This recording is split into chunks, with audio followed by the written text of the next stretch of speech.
വഴിയെ തടസ്സമായി ആരോ നിൽക്കുന്നു. പക്ഷെ അത് മനുഷ്യനെ പോലെ തോന്നുന്നില്ല.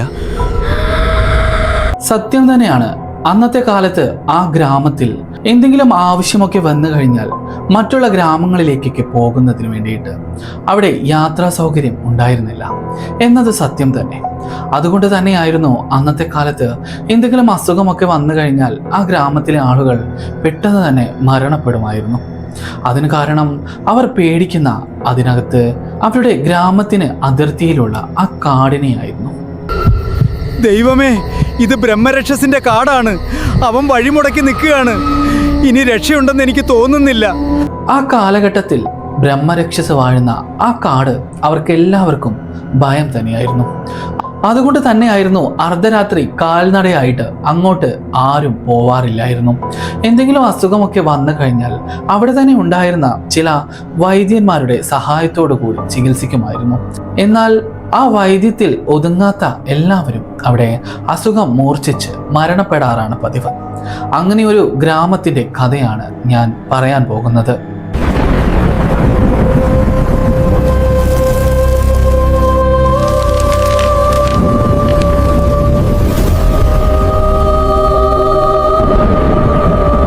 ആയിരത്തി 1985 കാലഘട്ടം.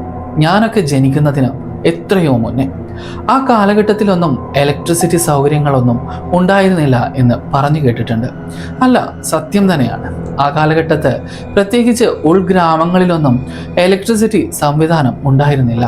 ഞാൻ ജനിക്കുന്ന സമയത്ത് പോലും എൻ്റെ വീടുകളിൽ ഇലക്ട്രിസിറ്റി സൗകര്യം ഉണ്ടായിരുന്നില്ല. അപ്പോൾ പിന്നെ 1985 കാലഘട്ടത്തിൽ ഒരിക്കലും അവിടെ ഇലക്ട്രിസിറ്റി ഉണ്ടാവാൻ സാധ്യതയില്ല. അങ്ങനെ ഒരു കാലഘട്ടത്ത് റാന്തൽ വിളക്കിൻ്റെയും ചൂട്ടിൻ്റെയും സഹായത്തോടു കൂടി ജനങ്ങൾ അങ്ങോട്ടും ഇങ്ങോട്ടും സഞ്ചരിച്ചിരുന്ന ആ കാലഘട്ടത്തിൽ അങ്ങനെയുള്ള ഒരു ഗ്രാമത്തിൽ അവിടെ ഉണ്ടായിരുന്ന വള്ളി എന്ന് പറഞ്ഞ സ്ത്രീക്ക് 9 മാസം ഗർഭമായിരുന്നു. എന്നാൽ കാലത്തിനപ്പുറത്തേക്ക് ചിന്തിക്കുന്ന ഒരു മനസ്സായിരുന്നു വള്ളിയുടെ ഭർത്താവിൻ്റേത്. അതുകൊണ്ട് തന്നെ മുന്നേ അവർക്കുണ്ടായിരുന്ന 3 കുഞ്ഞുങ്ങളും ഉദരത്തിൽ വെച്ച് തന്നെ അലസിപ്പോയിരുന്നു. അതിന് കാരണം കൃത്യസമയത്ത് ചികിത്സ ലഭിക്കാത്തതിനെ തുടർന്നാണ്. അതുകൊണ്ട് ഇത്തവണ വള്ളി ഗർഭിണിയായ സമയം മുതൽ ഈ 9 മാസം വരെ വള്ളിയുടെ ഭർത്താവ് അവളെ പൊന്നുപോലെ നോക്കിയിരുന്നു. ഈ ഒരു ഗർഭമെങ്കിലും എങ്ങനെയെങ്കിലും രക്ഷിക്കണം എന്ന് പറഞ്ഞ്. എന്നാൽ അതിനുവേണ്ടി അവിടെ ഉണ്ടായിരുന്ന വയറ്റാട്ടികളെ അതുപോലെ ചില വൈദ്യന്മാരെയൊക്കെ കാണിച്ച സമയത്ത് അവരെല്ലാവരും ഒരു കുഴപ്പവുമില്ല, വീട്ടിൽ തന്നെ സുഖപ്രസവം നടത്താമെന്നും അവർ ഉറപ്പ് നൽകിയിരുന്നു പോലും. എന്നാൽ അതുകൊണ്ട് തന്നെയാവാം വള്ളിയുടെ ഭർത്താവ് വളരെയധികം സന്തോഷത്തോടെയായിരുന്നു അവരുടെ ആ കുഞ്ഞിൻ്റെ വരവിനായി കാത്തിരുന്നത്. എന്നാൽ 9 മാസം നിറഗർഭിണിയായിരിക്കുന്ന വള്ളിക്ക് ഏത് സമയവും പ്രസവ വേദന വരാമെന്ന ഒരു സ്ഥിതിയിൽ തന്നെയായിരുന്നു. അങ്ങനെ ഇരിക്കെയാണ് വള്ളിക്ക് പെട്ടെന്ന് അർദ്ധരാത്രിയിൽ പ്രസവ വേദന വരുന്നത്. സഹിക്കാൻ പറ്റാത്ത വേദന കൊണ്ട് പുളയുന്ന വള്ളിയെ നോക്കി നിൽക്കാൻ മാത്രമേ വള്ളിയുടെ ഭർത്താവിന് സാധിച്ചിരുന്നുള്ളൂ. എന്നാൽ ആ കാലഘട്ടത്തിൽ എങ്ങനെയെങ്കിലും ആശുപത്രിയിൽ എത്തിക്കണമെങ്കിൽ റോഡ് മാർഗം പോകുന്നതിനായി വാഹന സൗകര്യങ്ങളൊന്നും ഉണ്ടായിരുന്നില്ല. കാളവണ്ടി സൗകര്യങ്ങളായിരുന്നു അവിടെ ഉണ്ടായിരുന്നത്. എന്നാൽ അന്നത്തെ കാലഘട്ടത്തിൽ പ്രമാണിമാരുടെ വീടുകളിൽ മാത്രമേ കാളവണ്ടിയും കാളയും ഉണ്ടാവുമായിരുന്നുള്ളൂ. പാവപ്പെട്ട ജനങ്ങളുടെ വീട്ടിലൊന്നും ഇതുപോലെയുള്ള കാളവണ്ടിയും കാളകളും ഉണ്ടായിരുന്നില്ല. അതുകൊണ്ട് തന്നെ വള്ളിയുടെ ഭർത്താവിന് ഇനി എന്ത് ചെയ്യണം എന്നറിയാതെ നിൽക്കുന്ന സമയത്താണ് വള്ളിയുടെ അമ്മ പറഞ്ഞത്, ഇത് ഇവിടെ വെച്ച് തീരുമെന്ന് എനിക്ക് തോന്നുന്നില്ല. എത്രയും പെട്ടെന്ന് ആശുപത്രിയിൽ എത്തിച്ചെങ്കിൽ മാത്രമേ കുഞ്ഞിനെയും തളയെയും നമുക്ക് വേർതിരിച്ച് കിട്ടുകയുള്ളൂ എന്ന് വള്ളിയുടെ ഭർത്താവിനോടായി പറഞ്ഞു. എന്നാൽ ഭർത്താവിന് ആ സമയത്ത് ആശുപത്രിയിൽ കൊണ്ടുപോകാൻ വേണ്ടിയിട്ട് ഒരു നിവൃത്തിയുമില്ലാത്ത സാഹചര്യം. ആ സമയത്ത് അവിടെ അടുത്തുണ്ടായിരുന്ന ഒരു വയറ്റാട്ടിയെ അങ്ങോട്ടേക്ക് കൊണ്ടുവന്നു. വയറ്റാട്ടി ആഞ്ഞു ശ്രമിച്ചു. എന്നാലും വള്ളിക്ക് പ്രസവം നടന്നില്ല. ഇനി പ്രസവം നടക്കില്ല എന്ന് കൂടി ആ വയറ്റാട്ടി തീർത്ത് പറഞ്ഞ സമയത്ത് എത്രയും പെട്ടെന്ന് ആശുപത്രിയിൽ എത്തിക്കുകയല്ലാതെ മറ്റൊരു വഴിയില്ല എന്ന് കൂടി വള്ളിയുടെ ഭർത്താവിനോട് പറഞ്ഞു. എന്നാൽ ഇതുകൂടി കേട്ടതോടെ മനസ്സ് തകർന്ന വള്ളിയുടെ ഭർത്താവ് ആ ഇരുട്ടത്ത് ആ വീട്ടിൽ നിന്നും ഇറങ്ങിപ്പോയി. അദ്ദേഹം നേരെ ചെന്നത് അവിടെ ഉണ്ടായിരുന്ന ഗ്രാമപ്രമാണിയുടെ വീട്ടിലേക്കായിരുന്നു. അവിടെ 2 കാളകളും ഒരു കാളവണ്ടിയും ഉണ്ടായിരുന്നു. ആ കാളവണ്ടി കാളവണ്ടിയിൽ എങ്ങനെയെങ്കിലും ആശുപത്രിയിൽ വള്ളിയെ എത്തിക്കാമെന്ന് കരുതി ആ പ്രമാണിയോട് കരഞ്ഞും കേണും അപേക്ഷിച്ചും ആ വണ്ടി കൈക്കലാക്കി. വണ്ടി തെളിക്കാനായി ഒരു പണിക്കാരനെ കൂടി അദ്ദേഹം നൽകി. എന്നിട്ട് ആ കാളവണ്ടിയിൽ വൈക്കോലൊക്കെ നിറച്ച് ആ വൈക്കോലിൽ തുണിയൊക്കെ വിരിച്ചതിന് ശേഷം വള്ളിയെ എടുത്തുകൊണ്ട് വന്ന് ആ കാളവണ്ടിയിൽ കിടത്തി. കൂടെ വള്ളിയുടെ ഭർത്താവും വള്ളിയുടെ അമ്മയും കൂട്ടുപോകാൻ തീരുമാനിച്ചു. അങ്ങനെ അവർ പോകുന്ന സമയത്താണ് വള്ളിയുടെ അമ്മ പറഞ്ഞത്, ബ്രഹ്മരക്ഷസിന്റെ കാട് കടന്നു വേണം പോവാൻ. ദൈവം കൂടെ ഉണ്ടായിരുന്നാൽ ഭാഗ്യം. നമുക്ക് ബ്രഹ്മരക്ഷസിന്റെ കാട് കടന്നിട്ട് വേണം അങ്ങോട്ടേക്ക് എത്താൻ. എങ്ങനെയാണ് ഈ അർദ്ധരാത്രി ആ കാട് കിടക്കുക എന്ന് ഒരു നിശ്ചയവുമില്ല. നമ്മുടെ മുന്നിൽ ദൈവം മാത്രമേ തുണയുള്ളൂ എന്ന് പറഞ്ഞു. എന്നാൽ ആ ഗ്രാമത്തിൽ ആ ബ്രഹ്മരക്ഷസ് വാഴുന്ന ആ അതിർത്തിക്കാടിനുള്ളിൽ ദൈവത്തിന്റെ ഒരു ശക്തിയും വില പോകുമായിരുന്നില്ല. കാരണം അത് വർഷങ്ങളായി, കാലാകാലങ്ങളായി അത് ബ്രഹ്മരക്ഷസ് വാഴുന്ന കാടായതുകൊണ്ട് അവിടെ ദുഷ്ടശക്തികൾക്ക് ബലം കൂടുകയും ദൈവശക്തികൾക്ക് ബലം കുറയുകയും ചെയ്യുന്ന ഒരു അതിർത്തി കാടായിരുന്നു അത്. അതുകൊണ്ട് തന്നെയായിരുന്നു വള്ളിയുടെ അമ്മയ്ക്കും വള്ളിയുടെ ഭർത്താവിനും എങ്ങനെയാണ് ആ കാട് മുറിച്ചു കടക്കുക എന്നുള്ള ഒരു ആശങ്ക മനസ്സിൽ ഉണ്ടായിക്കൊണ്ടിരുന്നത്. എന്നാൽ കാളവണ്ടി തെളിയിക്കുന്ന ആ പണിക്കാരൻ അതിവേഗത്തിൽ കാളകളെ പായിപ്പിച്ചു കൊണ്ടിരുന്നു. എന്നാൽ പ്രസവവേദന കൊണ്ട് പുളയുന്ന തൻ്റെ ഭാര്യയെ അദ്ദേഹത്തിന് എങ്ങനെയെങ്കിലും രക്ഷിക്കണമെന്ന ഒരു ആഗ്രഹം മാത്രമേ ആ സമയത്ത് ഉണ്ടായിരുന്നുള്ളൂ.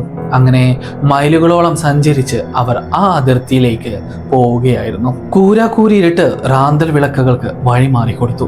അങ്ങനെ അവർ ഒരുപാട് പൊളിമരങ്ങളും അത്തിമരങ്ങളുമുള്ള ആ ഭയാനകമായ ബ്രഹ്മരക്ഷസിന്റെ അതിർത്തിയിലേക്ക് ആ കാളവണ്ടി പായിപ്പിച്ചു. എന്നാൽ കുറച്ചു ദൂരം ചെന്നപ്പോഴായിരുന്നു കാളകൾക്ക് എന്തോ ഒരു വല്ലാത്ത വിമ്മിഷ്ടം പോലെ. പെട്ടെന്ന് ആ കാളകൾ ഒന്ന് പരിഭ്രമിച്ചു നിൽക്കുന്നു. മുന്നോട്ടേക്ക് എത്ര തെളിച്ചിട്ടും ചാട്ടവാറുകൾ കൊണ്ട് തൊഴിച്ചിട്ടും ആ കാളകൾ മുന്നോട്ടേക്ക് നീങ്ങുന്നേ ഉണ്ടായിരുന്നില്ല. എന്തോ ഒന്ന് കണ്ട് പേടിച്ചു നിൽക്കുന്നത് പോലെ ആ അർദ്ധരാത്രി ആ കാളകൾ അവിടെ പരിഭ്രമിച്ചു നിന്നു. എന്തൊക്കെയോ തരത്തിലുള്ള പ്രത്യേക ശബ്ദം ആ കാളകൾ ഉണ്ടാക്കാൻ തുടങ്ങി. ഇത് കേട്ടുകൊണ്ട് തന്നെ ആ കാളവണ്ടി തൊഴിക്കുന്ന ആ പണിക്കാരൻ പറഞ്ഞു, ഇതിനു മുന്നേ ഇതുപോലെ ഒരു സന്ദർഭമൊന്നും ഈ കാളകൾക്ക് ഉണ്ടായിട്ടില്ല. ഇങ്ങനെയൊക്കെ ഈ കാളകൾ പെരുമാറുന്നത് ഇതാദ്യമായിട്ടാണ്. എന്തുകൊണ്ടാണെന്ന് ഒരു നിശ്ചയവുമില്ല. തൻ്റെ കയ്യിലെ ചാട്ടവാറ് കൊണ്ട് ഒന്നുകൂടി ആ കാളകളെ തൊഴിച്ചു. എന്നിട്ട് പോലും ആ കാളകൾ ഒരടി പോലും മുന്നോട്ടേക്ക് വെക്കാൻ കൂട്ടാക്കിയില്ല. വള്ളി പ്രസവവേദന കൊണ്ട് പുളഞ്ഞു നിൽക്കുന്ന ആ സമയത്താണ് പെട്ടെന്ന് ഒരു ഇടിമിന്നലിന്റെ വെളിച്ചത്തിൽ അവർ ഒരു രൂപം കണ്ടത്. ആരോ ഒരാൾ കുറച്ചകലെ നിൽക്കുന്നത് പോലെ. പെട്ടെന്ന് ആ കാളവണ്ടിക്കാരൻ ഉറക്കെ അദ്ദേഹത്തോട് പറഞ്ഞു, നിങ്ങൾ എന്തിനാണ് ഈ അർദ്ധരാത്രി ഈ വഴി തടസ്സമായി നിൽക്കുന്നത്? വണ്ടിയിൽ ഒരു ഗർഭിണിയുണ്ട്, ഞങ്ങളെ ഇവിടെ നിന്ന് മുന്നോട്ട് പോകാൻ അനുവദിക്കണമെന്ന് പറഞ്ഞു. എന്നാൽ ആ രൂപം ഇദ്ദേഹത്തിന്റെ ഒരു വാക്ക് കേൾക്കുക പോലും ഇല്ലാതെ അവിടെ നിന്നും ഒരു അനക്കം പോലും മാറാൻ കൂട്ടാക്കിയില്ല. എന്നാൽ അതൊന്ന് കാണണമല്ലോ എന്ന് കരുതി വള്ളിയുടെ ഭർത്താവും ആ കാളവണ്ടിക്കാരനും അവിടെ നിന്നും ആ രൂപത്തിനടുത്തേക്ക് നീങ്ങുന്ന സമയത്താണ് അവർക്ക് ആ കാര്യം മനസ്സിലാവുന്നത്. അത് ഒരു മനുഷ്യരൂപമായിരുന്നില്ല. അത് വായുവിൽ നിലം തൊടാതെ നിൽക്കുന്ന ഒരു പ്രത്യേക തര രൂപം. അതിൻ്റെ ഭയാനകമായ ആ മുഖം കണ്ടാൽ തന്നെ എല്ലാവരും ഭയന്ന് വിറക്കുമായിരുന്നു. ആ സമയത്ത് വള്ളിയുടെ ഭർത്താവ് ആ കാളവണ്ടിക്കാരനോട് പറഞ്ഞു, ബ്രഹ്മരക്ഷസ്, അതാണ് ബ്രഹ്മരക്ഷസ്, ഇനി നമ്മൾ എന്ത് ചെയ്യും എന്ന് പറഞ്ഞു. എന്നാൽ ആ ബ്രഹ്മരക്ഷസിന് മുന്നിൽ കരഞ്ഞിട്ടോ കേണിട്ടോ ഒരു കാര്യവുമില്ല.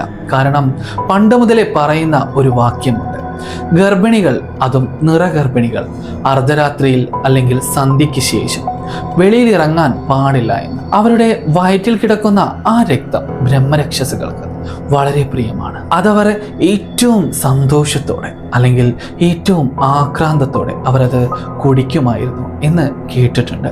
അങ്ങനെ നിൽക്കുന്ന സമയത്ത് നിറഗർഭിണിയാണ് അവരുടെ കൂടെയുള്ളത്. ഇനി എന്ത് സംഭവിക്കും എന്ന് ഒരു ഉത്തരവുമില്ല.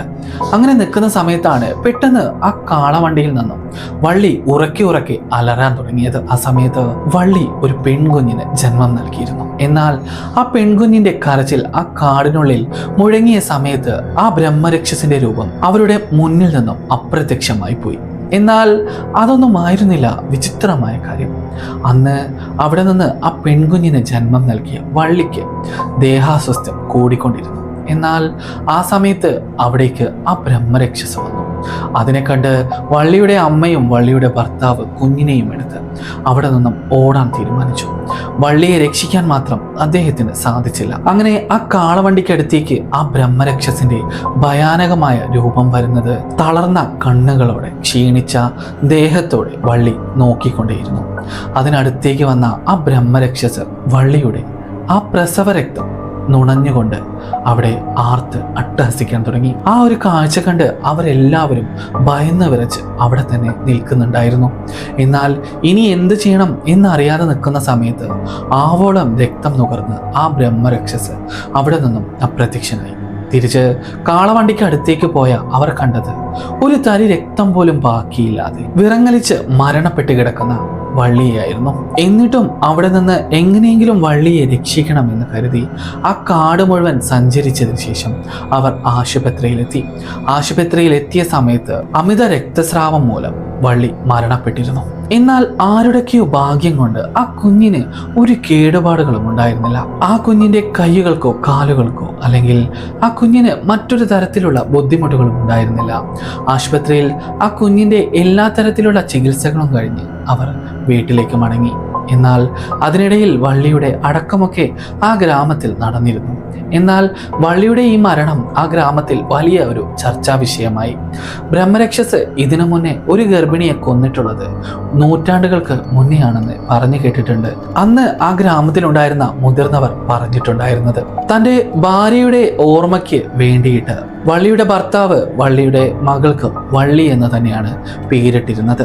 അങ്ങനെയൊക്കെ കാലങ്ങൾ മുന്നോട്ട് പോയ സമയത്ത് 2026 കാലഘട്ടത്തിൽ വള്ളി ചെന്നൈയിലെ ഒരു പ്രമുഖ കമ്പനിയിൽ ജോലി ചെയ്യുകയാണ്. വള്ളി കല്യാണം കഴിച്ചു. വള്ളിക്ക് മക്കളുമുണ്ട്. ഇന്നും ആ ഗ്രാമത്തിൽ എന്തെങ്കിലും വിശേഷ ദിവസങ്ങൾ ഉണ്ടാകുന്ന സമയത്ത് അവരുടെ ആ ഗ്രാമത്തിലേക്ക് വള്ളി ഇന്നും വരാറുണ്ട്. എന്നാൽ വള്ളിയെ കാണുന്ന സമയത്ത് ആ ഗ്രാമത്തിലെ പ്രായമായവർക്ക് പേടിപ്പെടുത്തുന്ന രാത്രി അവരിലൂടെ മറഞ്ഞു പോവാറുണ്ടെന്ന് അവർ എല്ലാവരും പറഞ്ഞിരുന്നു പോലും. അന്നത്തെ കാലഘട്ടത്തിൽ ഇതുപോലെയുള്ള ധാരാളം കഥകൾ നമ്മുടെ ഗ്രാമങ്ങളിലൊക്കെ ഉണ്ടായിട്ടുണ്ടാകാം. വെളിച്ചമില്ലാത്ത ആ കാലഘട്ടത്ത് പൈശാചിക ശക്തികൾ സഞ്ചരിക്കാൻ ഇരുട്ടിനെ അവർ അവരുടെ തേരാക്കി മാറ്റിയിരുന്നു എന്നാണ് കേട്ടിട്ടുള്ളത്. ഇതുപോലെയുള്ള ധാരാളം കഥകൾ എനിക്ക് ഇനിയും നിങ്ങളോട് പറയാനുണ്ട്. ഇതുപോലെയുള്ള എന്തെങ്കിലും അമാനുഷികമായ പ്രേതാനുഭവങ്ങൾ നിങ്ങളുടെ ജീവിതത്തിൽ ഒരിക്കലെങ്കിലും ഉണ്ടാവാതിരിക്കില്ല. അങ്ങനെ എന്തെങ്കിലും കഥകൾ നിങ്ങൾക്ക് എന്നോട് പറയാൻ ആഗ്രഹമുണ്ടെങ്കിൽ നിങ്ങൾക്ക് താഴെ കാണുന്ന വാട്സപ്പ് നമ്പറിലേക്ക് ഡയറക്റ്റ് ആയിട്ട് ടൈപ്പ് ചെയ്തോ അല്ലെങ്കിൽ വോയിസ് മെസ്സേജ് ആയിട്ടോ അയക്കാവുന്നതാണ്. അത് നമുക്കൊരു കഥയായിട്ട് ഇവിടെ അവതരിപ്പിക്കാവുന്നതുമാണ്. ഇത്തരത്തിലുള്ള കഥകൾ കേൾക്കാൻ നിങ്ങൾക്ക് ഇഷ്ടമാണെങ്കിൽ ഈ ചാനൽ സബ്സ്ക്രൈബ് ചെയ്തിട്ട് എൻ്റെ കൂടെ കൂടാവുന്നതാണ്.